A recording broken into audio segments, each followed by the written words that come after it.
So yeah, the landlord took advantage of the situation. He knew we were about, or we already were, for 3 years, bringing these windows and these bed bugs to court. He said if we brought the bed bugs to court, he was going to hit us and evict us. We told welfare that for years. So welfare heard us say that we were being threatened by a landlord for year after year after year. The police knew about it. The police have proof that David was being spit on by the handyman. They have proof that all this was going on.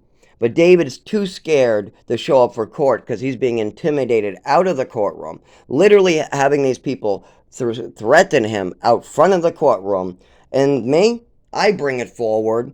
And what does he do? At once when an ambulance is picking me up, and a week after he comes by for rent, and I'm giving him the rent money. He sees the money in my left hand, but he sees a notarized letter that just has a list of damages on it. Hey, the window's leaking. Here's pictures. There's bed bugs. Here's a sample. All that stuff is all nice and neat for him. He decides he's going to, oh, I'm refusing to take your rent. Now, this is a game that the landlord plays with the courts in Rochester. He refuses to take the tenant's rent. Now, he's done this with many tenants. I'm not the first one. The courts have heard this several times.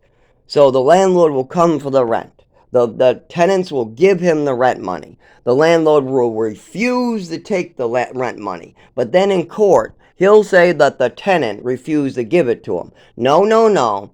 We were giving him the rent money. He refused to take it. Yes, the landlord will refuse to take the rent money and then tell the courts that the tenants aren't trying to give it to him. Whenever the tenants try to work out anything with him for damages, this is the game he plays to move them out before they can ever bring any damages to court. Because the landlord needs a reason to evict the tenant.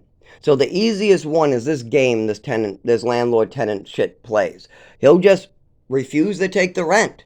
And then he can move you out right away before you get any damages or bed bugs to the court. Then he can move somebody else in to have waterfalls, and they'll take them about a year or two. At first, the landlord will intimidate them, tell him a bunch of threats, try to sweet talk him. Oh, I'll do that later. Oh, I'll do that later. And years will go by of laters. And then, when the tenant goes to push the bed bugs through court, or the waterfalls through court, or the mold and insulation through court, the landlord will show up for the rent, say oh, nope, the tenant, or he'll steal the rent money too.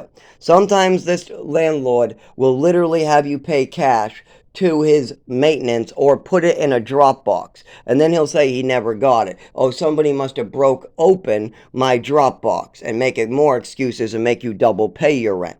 Or he just refuses to take it, and then he can bring you right through the court system. And the courts in Rochester are happy to evict tenants under 30 days. Meanwhile, an assault or a hate crime or an attempted murder or any of those things that might be involved, that can wait.